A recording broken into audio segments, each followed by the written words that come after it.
हाय बच्चों, welcome to समर्पण विद्यादान। आज हम लोग पढ़ेंगे pair of linear equation in two variables.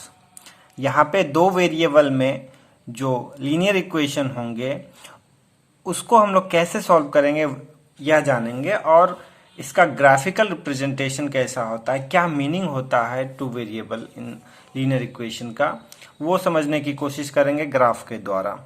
ठीक है, ये आपके यूनिट 2 का टॉपिक 2 है। इससे पहले हमने नंबर सिस्टम का सारा टॉपिक पढ़ा दिया है और अलजेब्रा में अभी हम लोग पॉलिनोमियल्स खत्म किए हैं। अब pair of linear equation in two variables पढ़ना है। ठीक है, तो सबसे पहले मैं आपको बता दूं कि यहाँ पे टू वेरिएबल, कई बच्चों को वेरिएबल नहीं समझ में आता है कि वेरिएबल क्या होता है। देखिए, दो चीज होता है, एक तो होता है कांस्टेंट और एक होता है वेरिएबल। ठीक है, बता देते हैं लोग क्लास में कि ये है चर और ये है अचर। अब बच्चे को यही नहीं समझ आता चर और अचर क्या होता है। ठीक है, तो चर मतलब जिसका वैल्यू चेंज हो, चेंजेबल। वेरिएबल मतलब समझिए जो चेंजेबल है, जो जिसका वैल्यू जो है, जिसका वैल्यू कांस्टेंट नहीं होता। और कांस्टेंट मतलब हो गया जो एकदम कांस्टेंट है। जैसे कि कांस्टेंट क्या हो गया, जैसे कि आप नर्सरी क्लास से नंबर्स पढ़ते आ रहे हैं, 1 का वैल्यू कभी भी जब आप 1 बोलते हैं, किसी दुकान में जाके बोलते हैं मुझे 5 टॉफी चाहिए, तो 5 ही मिलता है। तो 5 का वैल्यू हमेशा 5 ही होता है। ठीक है, मगर जब आप किसी दुकान में जाके बोलते हैं मुझे X टॉफी चाहिए, मुझे Y टॉफी चाहिए, मुझे Z टॉफी चाहिए, तो दुकानदार अगर समझदार होगा और आपने उसे 100 रुपया दिया है और बोलते हैं आप मुझे X आइसक्रीम दे दो, 10 रुपए की आइसक्रीम है सपोज कीजिए, तो वो 10 आइसक्रीम आपको दे देगा 100 रुपए के बदले। ठीक है, वैसे ऐसा कोई दुकानदार होता नहीं है। आप बोलिएगा X तो वो आपको भगा देगा, बोलेगा कितना चाहिए वो बोलो। तो वही होता है कांस्टेंट, जिसका वैल्यू हमेशा फिक्स होता है, ये कभी चेंज नहीं होता। बट x का वैल्यू कभी आपने पढ़ा होगा 4, कभी 1, कभी 2, कभी कुछ। ठीक है, तो इसीलिए ये होता है वेरिएबल। अब यहाँ पे दो वेरिएबल है, क्या क्या है, एक वेरिएबल है x और एक वेरिएबल है y। a, b और c कांस्टेंट है। ठीक है, जैसे कि 2x + 3y + 4 लिखते हैं, इस तरह का इक्वेशन वगैरह हम लोग लिखते हैं। तो वहां पे हम लोगों का क्या होता है, a, b और c कांस्टेंट होता है। ठीक है, तो अब हम लोग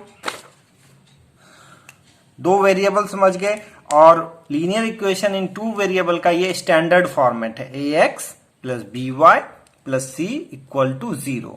ठीक है, और जहां पे a और b 0 नहीं होना चाहिए। अगर ये a 0 हो जाएगा तो ये x वाला टर्म खत्म हो जाएगा, फिर ये टू वेरिएबल कहां बचा। अगर b 0 हो जाएगा तो y वाला टर्म खत्म हो जाएगा, फिर ये टू वेरिएबल कहां बचा। इसीलिए टू वेरिएबल होने के लिए कांस्टेंट टर्म अगर 0 हो तो चलेगा, बट टू वेरिएबल में होने के लिए इक्वेशन a और b ये 0 नहीं होना चाहिए, इन दोनों में से कोई भी टर्म 0 नहीं होना चाहिए। तो हम लोग कहेंगे कि लीनियर इक्वेशन टू वेरिएबल में है। ठीक है, अब हम लोग आ जाते हैं कि इसको ग्राफिकली कैसे रिप्रेजेंट करेंगे या इसको कैसे सॉल्व करेंगे। ठीक है, तो सपोज कीजिए कि एक इक्वेशन लेते हैं हम लोग, एक इक्वेशन लेते हैं, जैसे कि सपोज कीजिए कि x - 2y = 0 और 3x + 4y = 20। ठीक है, ये दो इक्वेशन लेते हैं। अब इसको सॉल्व करने के दो तरीके हैं, एक तो ग्राफिकली सॉल्व कर सकते हैं और एक हम लोग जो पहले से सॉल्व करते आए हैं वैसे सॉल्व कर सकते हैं। ठीक है, तो सबसे पहले हम लोग देखते हैं कि हम लोग पहले कैसे सॉल्व करते थे। इस तरह से दो इक्वेशन जब हमारे पास होता था तो इसको कैसे सॉल्व करते, ये हो गया टू वेरिएबल। अच्छा, जहां 1 वेरिएबल होता था, लीनियर इक्वेशन इन 1 वेरिएबल होता था, वहां पे हम एक ही इक्वेशन होता था और उससे हमें x का वैल्यू निकालना होता था। मगर यहाँ दो वेरिएबल है, x भी है और y भी है। तो दो वेरिएबल है तो दो वेरिएबल में दो इक्वेशन चाहिए।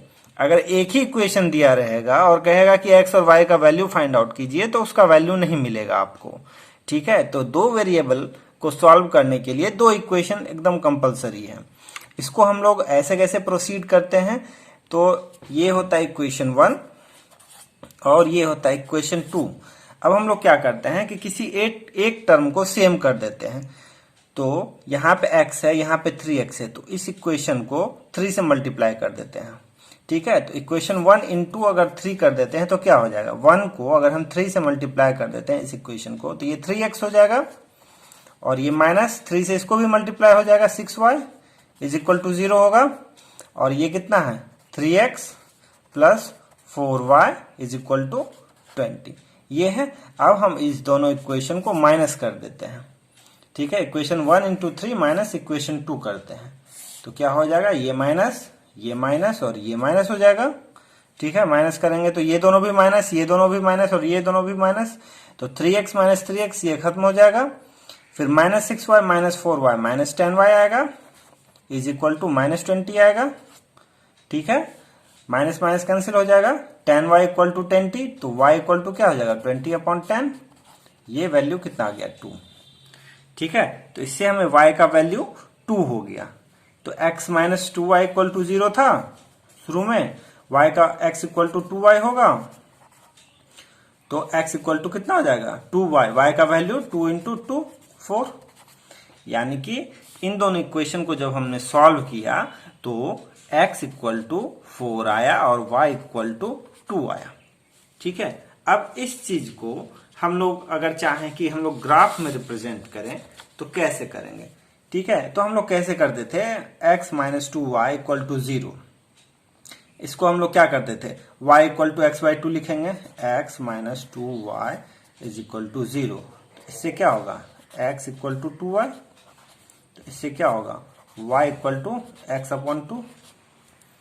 ठीक है, इस तरह से लिखेंगे। फिर हम लोग इस तरह से चार्ट बनाते हैं ग्राफ बनाने के लिए, ये इधर x का वैल्यू और ये y equal to x by 2 होगा।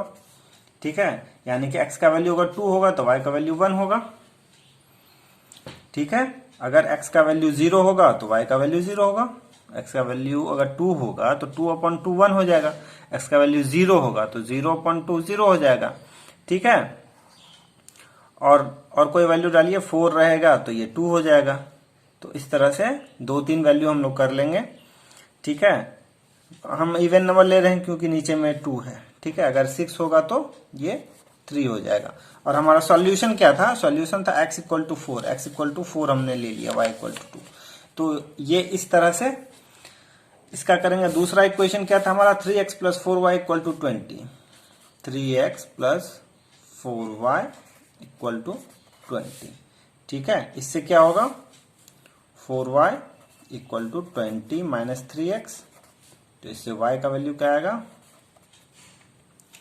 20 माइनस 3x अपॉन 4, या इसको ऐसे लिख सकते हैं 5 minus 3x by 4 y equal to. ठीक है, तो इसका भी एक चार्ट बना लेंगे।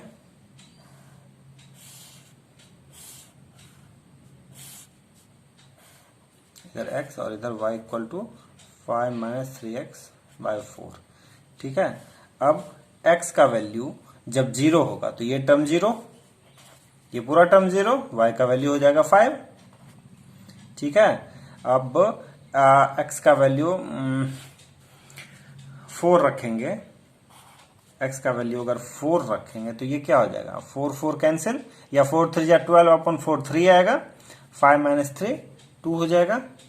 ठीक है, सॉल्यूशन मेरा कितना था वो भी पॉइंट ले लेंगे, y इक्वल टू 2।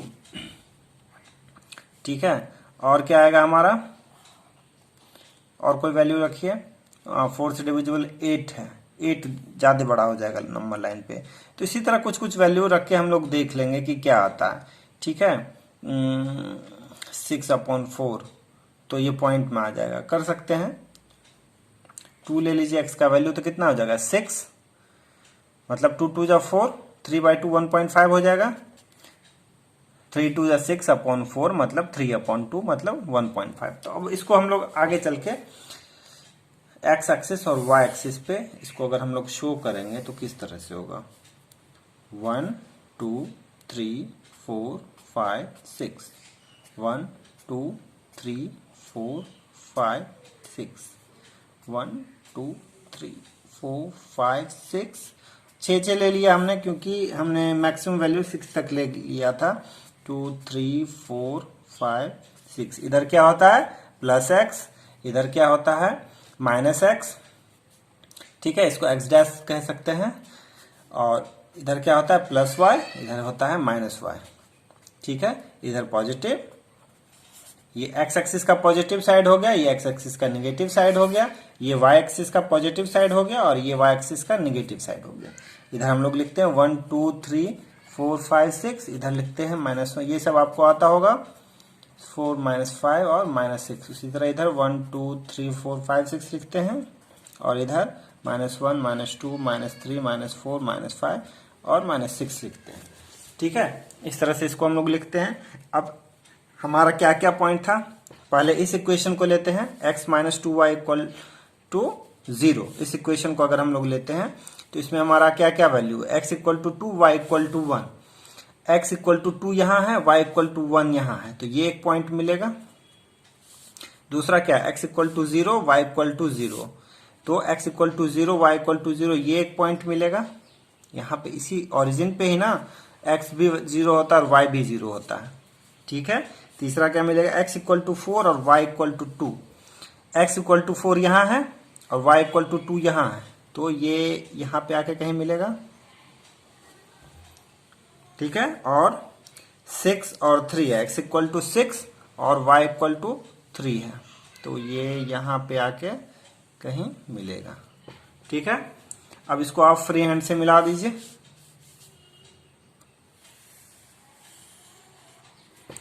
ठीक है। तो ये बीच से जाएगा, ये थोड़ा टेढ़ा हो गया। ये जो नंबर लाइन आया, अब देखिए इसका ग्राफिकल मीनिंग समझिए, ये बहुत जरूरी चीज है। ये जो इक्वेशन है, ठीक है, इस इक्वेशन का ये ग्राफ आया x - 2y = 0, ठीक है। इस इक्वेशन का यह ग्राफ आया। इस ग्राफ का मतलब ये है कि इस ग्राफ पे जितने पॉइंट हैं, यहाँ पे क्या पॉइंट आएगा, यहाँ पे पॉइंट अगर हम लोग ग्राफ पे एग्जैक्ट देखेंगे क्या आता है, यहाँ पे क्या आता है, जितने पॉइंट आएंगे वो सारे इस इक्वेशन के सॉल्यूशन होंगे। मतलब x और y के ये इस वैल्यू के लिए ये इक्वेशन सेटिस्फाई होगा, ठीक है। x और y का अगर इस लाइन पे जितने नंबर्स आएंगे वो सारे नंबर्स अगर हम इस इक्वेशन में डालेंगे तो ये इक्वेशन सेटिस्फाई करेगा। मतलब LHS = RHS आएगा, मतलब इस चीज का वैल्यू 0 आएगा x और y का वैल्यू अगर डालेंगे तो, ठीक है।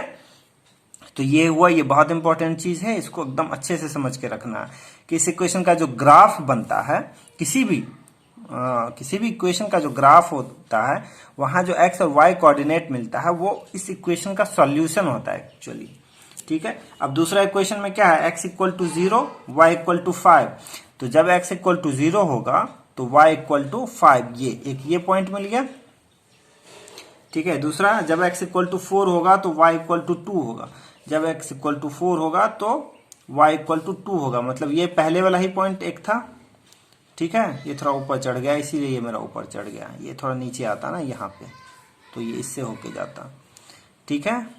और तीसरा क्या था, x = 2 तो y = 1.5, x = 2 होगा तो y = 1.5, मतलब यहाँ पे कहीं पे आएगा, इस जगह पे x का वैल्यू जब 2 लेंगे तो y का वैल्यू आएगा 2 लेंगे तो 3 2 जा 6, ओ सॉरी यहाँ पे जब लेंगे 6 लेंगे तो ये 1.5 तो इसी का वैल्यू आया ना, इसका वैल्यू आया ना 1.5, 3 2 जा 6, 6/4 मतलब तो 5 - 1.5 हो जाएगा ना, 5 - 1.5 कितना हो जाएगा 3.5, ये 3.5 होगा, ठीक है। इसको सॉल्व करेंगे, 5 - 1.5 करेंगे तो 3.5 होगा, तो x = 2 तो y = 3.5। वही इस लाइन पे आ नहीं रहा था, ये लाइन तो ऐसे जाएगा ना, तो इस लाइन में ही आना चाहिए सॉल्यूशन, तो y = 3.5 कहाँ आएगा, यहाँ पे कहीं पे आएगा, ठीक है। तो इस इक्वेशन का जो ग्राफ बनेगा इसको ऐसे फ्री हैंड से मिला दीजिए, ठीक है। तो ये किस इक्वेशन का ग्राफ बन गया, 3x + 4y = 20 का ये ग्राफ बन गया, ठीक है। अब ये दो ग्राफ हुआ, ये दोनों इक्वेशन का ग्राफ हुआ, दोनों जहां इंटरसेक्ट करेंगे, जिस पॉइंट पे ये दोनों इक्वेशन के ग्राफ इंटरसेक्ट करेंगे वो पॉइंट होगा इन दोनों इक्वेशन का सॉल्यूशन। दो इक्वेशन मतलब क्या हुआ, ये जो दो इक्वेशन था x minus 2y equal to 0 और 3x plus 4y equal to 20, तो इसका मतलब क्या हुआ, x और y का वह वैल्यू जो कि इन दोनों इक्वेशन को एक साथ सेटिस्फाई करे। तो ऐसा एक वैल्यू है 4 और 2 x और y का ऐसा वैल्यू है जो इन दोनों इक्वेशन को सेटिस्फाई करेंगे। x का वैल्यू जब हम 4 और y का वैल्यू 2 डालेंगे इस इक्वेशन में तो क्या होगा, 4 माइनस 4 0, और इसमें डालेंगे तो क्या होगा, 4 3 जा 12 प्लस 8 20, मतलब ये दोनों इक्वेशन सेटिस्फाई हो जाएगा। तो वही होता है इंटरसेक्टिंग पॉइंट, जहां पे इन दोनों इक्वेशन का ग्राफ एक दूसरे को इंटरसेक्ट करता है, वो पॉइंट ऑफ इंटरसेक्शन जो होता है ये इन दोनों इक्वेशन का सॉल्यूशन होता है। या पॉइंट ऑफ इंटरसेक्शन पे जो हमें x और y का वैल्यू मिलता है वो वह वैल्यू है जो कि इन दोनों इक्वेशन को साइमल्टेनियसली या साथ साथ सेटिस्फाई करेगा। ठीक है, ये बात आप यही हुआ इसका ग्राफिकल रिप्रेजेंटेशन का मीनिंग। इस तरह से हम लोग इसको ग्राफिकली रिप्रेजेंट करेंगे और देखेंगे। इस पे 2-3 क्वेश्चन है, उसको मैं बता देता हूं। ग्राफिकल रिप्रेजेंटेशन आप लोग खुद से करेंगे, जिसका नहीं हो पाएगा वो मुझसे पूछेंगे मेरे व्हाट्सएप नंबर पे। व्हाट्सएप नंबर वीडियो के शुरुआत में दिया हुआ है, ठीक है। इसमें 2-3 क्वेश्चन मैं फटाफट करा देता हूं कि इक्वेशन फॉर्म में कैसे हम लोग लिखेंगे। अगर कोई दो चीज दिया हुआ रहेगा इस चैप्टर पे, जो क्वेश्चंस रहेंगे वो किस तरह से रहेंगे। एक क्वेश्चन है कि आफ्ताब टेल्स हिज डॉटर, देखिए ये क्वेश्चन है, आपको अगर दिख रहा हो, नहीं आपको नहीं दिख रहा, ठीक है। Aftab tales his daughter 7 years ago I was 7 times as old as you। ये एनसीईआरटी एक्सरसाइज 3.1 का क्वेश्चन नंबर 1 है, ठीक है। अगर नहीं हो आपके पास ये बुक, या अगर आपको ये क्वेश्चन चाहिए होगा तो मुझे बताएंगे, कमेंट करके बताएंगे, तो मैं इसका पीडीएफ आपको भेज दूंगा, ठीक है। आफ्ताब टेल्स हिज डॉटर 7, देखिए यहां कौन है, एक है आफ्ताब और दूसरा आदमी कौन है, दूसरा है उसकी बेटी डॉटर। और यहां पे दोनों बात कर रहे हैं एज के बारे में। आफ्ताब कह रहा है अपनी बेटी से कि 7 साल पहले I was 7 times as old as you were, मतलब 7 साल पहले जो तुम्हारी उम्र थी उसका मैं 7 गुना बड़ा था तुमसे, मतलब 7 साल पहले मैं तुमसे 7 गुना बड़ा था। और अगर अभी जो हमारा एज है और अभी से 3 साल बाद अगर हम लोग देखें तो मैं तुमसे 3 गुना ही बड़ा रहूंगा। 7 साल पहले मैं तुमसे 7 गुना बड़ा था और 3 साल बाद जो है मैं तुमसे 3 गुना बड़ा होऊंगा। तो अब आपसे पूछेगा कि बताइए कि दोनों का एज कितना है। तो हम लोग इसको कैसे कंसीडर करेंगे, let us consider age of Aftab. इसको कैसे लिखेंगे, let us consider age of Aftab equal to x, ठीक है, and age of his daughter y, ठीक है। अब क्या कह रहा है, 7 years ago, 7 साल पहले क्या होगा, एज ऑफ आफ्ताब, आफ्ताब का एज क्या होगा, अभी जितना एज है, अभी कितना एज है, x है। 7 साल पहले कितना एज होगा, x माइनस 7। जैसे कि आपका एज सपोज कीजिए अभी 14 years के हैं आप, ठीक है, तो कहेगा कि 7 साल पहले आप कितना एज के थे, तो 14 माइनस 7 करेंगे, वही हमने किया है। आफ्ताब अभी 7 है, 7 years पहले, ये x माइनस 7 years होगा, और उसकी डॉटर का जो एज है वो 7 साल पहले कितना हो जाएगा, y माइनस 7, ठीक है। अब अगर इन दोनों के एज को हम लोग इक्वेशन फॉर्म में लिखें, x minus 7 equal to y minus 7, तो ये इधर आफ्ताब है, इधर डॉटर है, ठीक है। आफ्ताब क्या कह रहा है, मैं तुमसे 7 गुना बड़ा हूं। ये जो बेटी का एज है, यही है ना बेटी का एज 7 साल पहले, और ये है आफ्ताब का एज, ठीक है। तो बड़ा कौन है, आफ्ताब बड़ा है। तो जब इन दोनों को हम इक्वेट करेंगे, ये इक्वेशन मतलब क्या होता है, इन दोनों को इक्वेट करेंगे तो 7 इधर छोटे वाले के साथ मल्टीप्लाई करेंगे। ये बहुत बच्चों को कंफ्यूजन होता है, इसको फिर से समझिए और अच्छे से समझिए। आफ्ताब इससे 7 गुना बड़ा है, आफ्ताब जो है ये आफ्ताब का एज है, ठीक है, ये किसका एज है? आफताब का। आफताब जो है अपनी डॉटर से 7 गुना बड़ा है। तो इन दोनों के एज को अगर हम इक्वेशन में इक्वेट करते हैं, इक्वेशन क्या होता है? इक्वेट होता है दोनों तरफ बराबर चीज होना चाहिए, जैसे कि तराजू होता है। तराजू पे हम लोग देखते हैं कि दोनों तरफ बराबर करने के लिए दोनों तरफ इक्वल वेट दिया जाता है।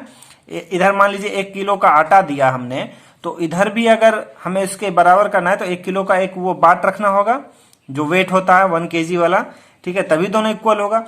उसी तरह दोनों के एज को अगर इक्वल करना है, दोनों का एज तो इक्वल है नहीं, बेटी छोटी है और पिता बड़े हैं, तो अगर पिता और बेटी के एज को इक्वल करना है तो बेटी के एज को 7 से मल्टीप्लाई करेंगे, क्योंकि ये कह रहा है मैं तुमसे 7 गुना बड़ा था।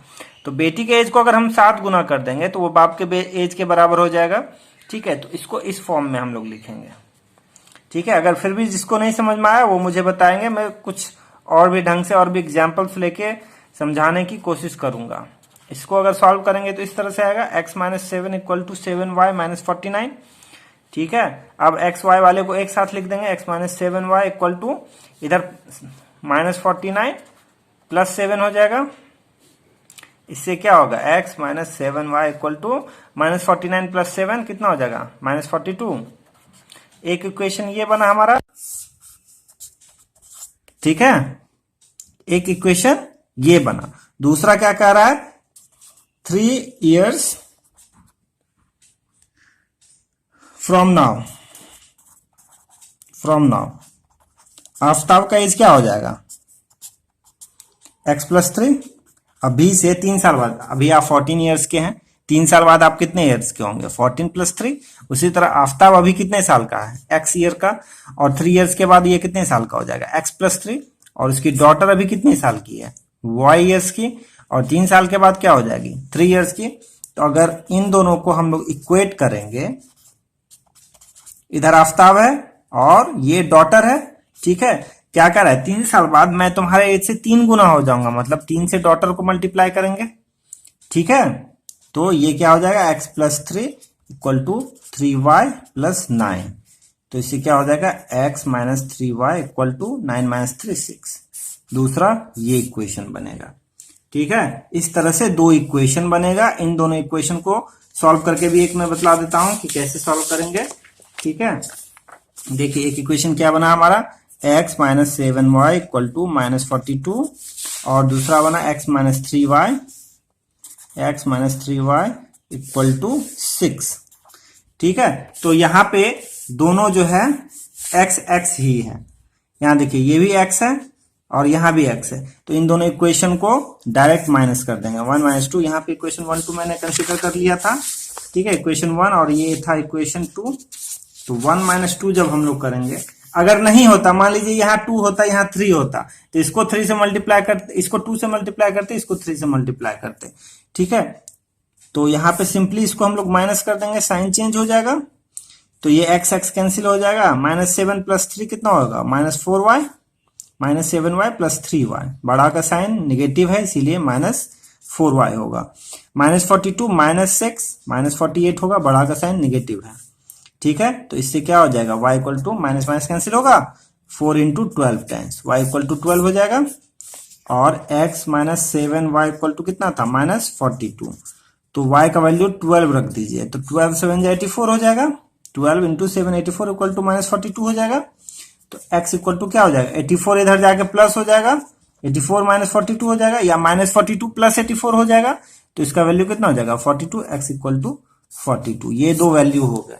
इसको जब हम लोग अब ग्राफ बना के रिप्रेजेंट करेंगे, तो कहाँ पे ये दो इक्वेशन जो है ये 12 और 42 पे जाकर के मीट करेगा। ये दोनों इक्वेशन कहाँ पे इंटरसेक्ट करेगा? x = 42, मतलब x एक्सिस पे 42 तक जाएंगे, y एक्सिस पे 12 तक जाएंगे, वहां पे ये दोनों इक्वेशन जो है, ये दोनों इक्वेशन इंटरसेक्ट करेगा। इन दोनों इक्वेशन का आप ग्राफ लेके देखिएगा, ठीक है। 5 5 करके लीजिएगा, 5 10 15 20 इस तरह से लीजिएगा, ठीक है। तो ये ग्राफ बन जाएगा। इसमें किसी को कहीं कोई भी दिक्कत हो तो मुझे जरूर बताएं। मैं बाकी 2 का इक्वेशन बता देता हूं। 2 और क्वेश्चन है इसमें। एक क्वेश्चन है, the coach of a cricketer buys 3, यहां 2 चीज है, बैट है एक, ठीक है। कह रहा है कि किसी क्रिकेट टीम का कोच जो है वो 3 बैट और 6 बॉल 3 बैट और 6 बॉल कितने में खरीदता है? 3900 में। और बाद में 3 he buys, let us he buys another bat and 3 ball, let us he buys another bat, मतलब एक बैट लेता है और 3 बॉल लेता है। ठीक है, ये कितने में लेता है? 3 bat and 6 ball at 3900, let us he buys another bat and 3 balls of the same kind at rupees 1300। ठीक है, तो इसको एल्जेब्रिकली और ज्योमेट्रिकली रिप्रेजेंट करना है। तो यहाँ बैट और बॉल है, तो बैट को हमने x कंसीडर कर लिया और बॉल के प्राइस को let's consider price of bat equal to x, price of ball equal to y। ठीक है, तो 3x plus 6y equal to हो जाएगा 3900 और एक x plus 3y equal to हो जाएगा 1300। इन दोनों इक्वेशन को कैसे सॉल्व करेंगे? इक्वेशन 2 हो गया, इक्वेशन 1 हो गया। इक्वेशन 1 माइनस इक्वेशन 2 इंटू 3 कर देंगे, क्योंकि यहाँ x है, हमको इसको कितना बनाना है? 3x बनाना है, तो इसको 3 से मल्टीप्लाई करेंगे, तो ये क्या हो जाएगा? 3x plus 6y equal to 3900। Equation 1 as it is रह जाएगा। इक्वेशन 2 को हमने क्या किया? 3 से मल्टीप्लाई किया है, तो ये क्या हो जाएगा? 3x plus 9y equal to ये 3900 हो जाएगा।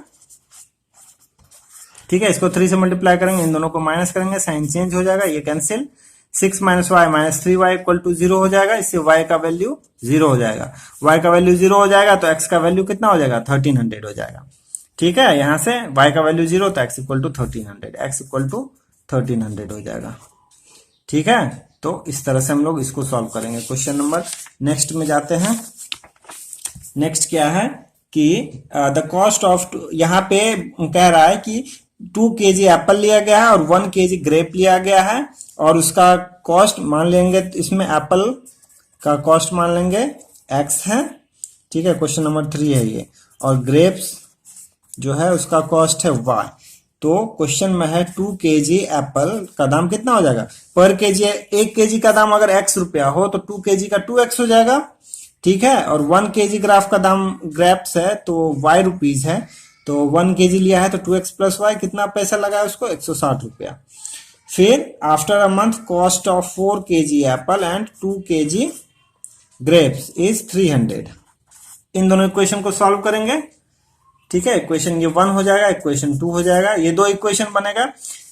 मान लेंगे let us consider cost of 1 kg apple be x, तो 2 kg एप्पल का दाम 2x, 4 kg का 4x, उसी तरह 1 kg ग्रेप्स का दाम अगर y तो 1 kg ग्रेप्स का दाम y, 2 kg ग्रेप्स का दाम 2y।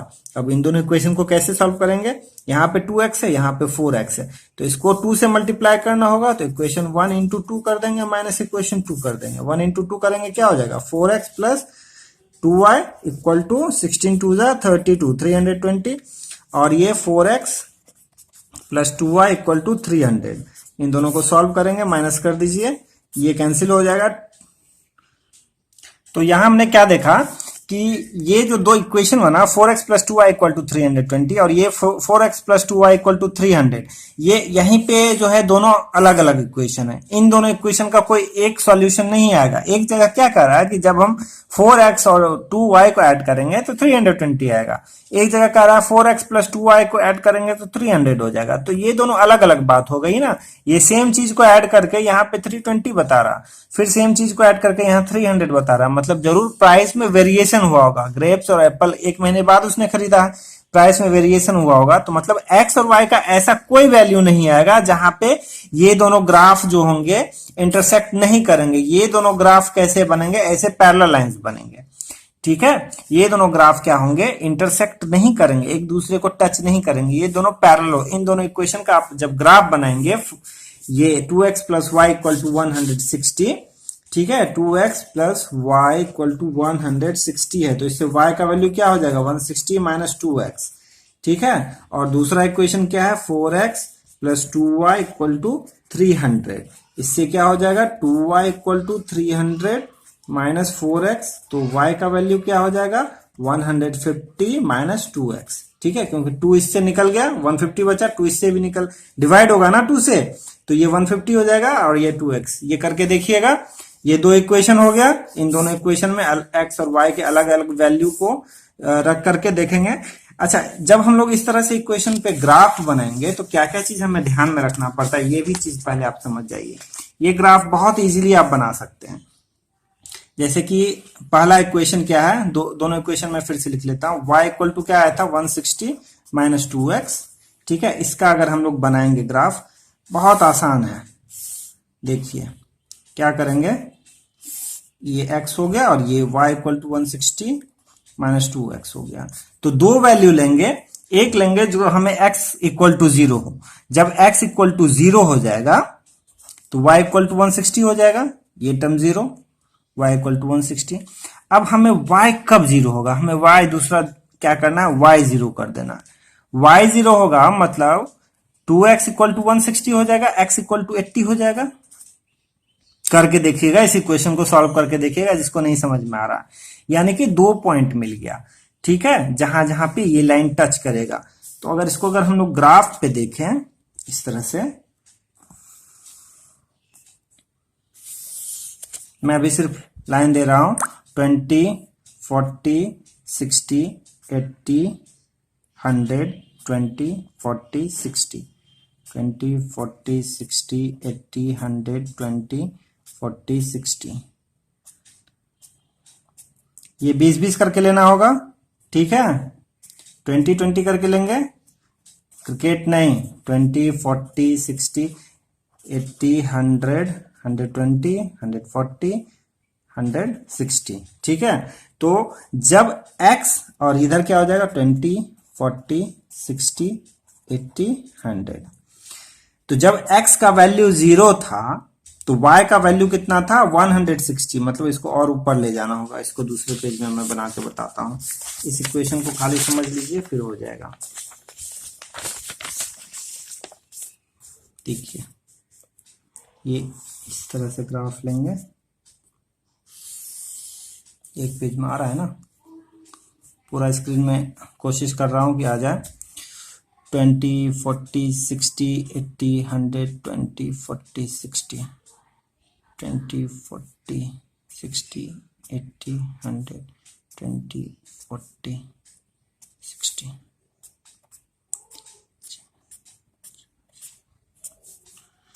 टू, 3, 4, 5, 6, 7, 8।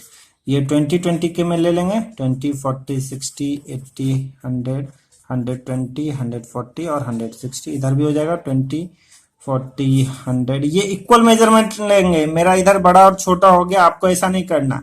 ठीक है, मैं यहां सिर्फ बता रहा हूं। 20, 40, 60, 80, 100, 120, 140 और 160। ठीक है, इसी तरह इधर भी हो जाएगा, मगर यहाँ हमारा नेगेटिव वैल्यू नहीं है तो नेगेटिव में नहीं जाएंगे। तो जब x का वैल्यू 0 है, जब x का वैल्यू 0 है तो y का वैल्यू कितना है 160, यानी एक पॉइंट हमारा ये मिल गया। और जब y का वैल्यू 0 है तो x का मतलब जब x का वैल्यू 80 है, 80 यहां, तो y का वैल्यू 0, दूसरा पॉइंट हमारा ये हो गया। ये 2 पॉइंट हमें मिल गया। मतलब ये जो लाइन है ये इन दोनों पॉइंट से होके ऐसे जाएगा। ठीक है, ये हो गया y इक्वल टू 160। ये किस इक्वेशन का ग्राफ हो गया, y equal to 160 minus 2x का ग्राफ हो गया।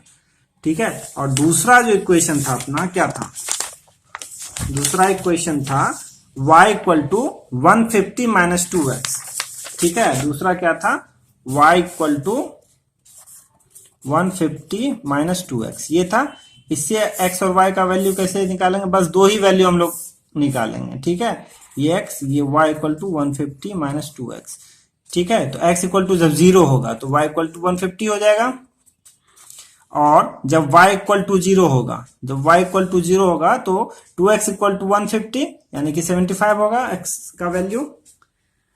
ठीक है, अब देखिए जब x इक्वल टू 0 तो y इक्वल टू 150, जब x इक्वल टू 0 तो y इक्वल टू 150। 160 और 140 के बीच में यहां आएगा, ये एक पॉइंट मिलेगा हमें। ये दूसरे कलर से मैं इसको बनाता हूं। देखिए y इक्वल टू 140 ये वाला पॉइंट मिलेगा, 150 सॉरी, x इक्वल टू 0 तो y एक्सिस पे, इस y एक्सिस पे x का वैल्यू हमेशा 0 होता है, इस x एक्सिस पे y का वैल्यू 0 होता है। ठीक है, ये सब बात जिसको नहीं समझ में आता होगा मुझे कमेंट करेंगे, आप वीडियो पे कमेंट करेंगे, मैं उसको अलग से बताऊंगा। ठीक है, और दूसरा है जब x इक्वल टू 75 तो y इक्वल टू 0। जब x इक्वल टू 75 मतलब 60 और 80 के बीच में कहीं आएगा, 75, 60, 70, 75 यहाँ पे कहीं पे आएगा। ठीक है, तो y इक्वल टू 0 मतलब दूसरा पॉइंट ये मिलेगा। तो इस लाइन का जो ग्राफ बनेगा ये इस तरह से एकदम, इससे एकदम पैरेलल जाएगा। ठीक है, मगर ये दोनों कहीं भी टच नहीं करेगा, ये दो पैरेलल लाइंस बनेंगे। ये किसका ग्राफ बना, y equal to 150 minus 2x, मतलब ये दोनों ग्राफ कभी एक दूसरे को टच नहीं करेगा, इंटरसेक्ट नहीं करेगा। मतलब इन दोनों इक्वेशन का कोई ऐसा x और y का ऐसा कोई वैल्यू नहीं आएगा जो इन दोनों इक्वेशन को एक साथ सेटिस्फाई करे। ठीक है, यही हुआ इसका मतलब। ठीक है, मतलब इन दोनों से हम लोग x और y का कोई ऐसा वैल्यू नहीं निकाल सकते जिससे कि ये दोनों सेटिस्फाई हो। तो इस इक्वेशन को हम लोग फर्दर सॉल्व करके x और y का वैल्यू नहीं निकाल सकते क्योंकि दोनों पैरेलल लाइंस हैं। ठीक है, इस बात को ध्यान में रखना है। और इसमें जिसको भी दिक्कत हो, व्हाट्सएप नंबर शुरू में है, वो मुझे जरूर बताएंगे। अगर आपको अच्छा लगता है तो आपके अपने फ्रेंड्स के साथ शेयर करें। ठीक है, और अच्छे अच्छे कमेंट्स करें, लाइक करें, सब्सक्राइब करें। धन्यवाद।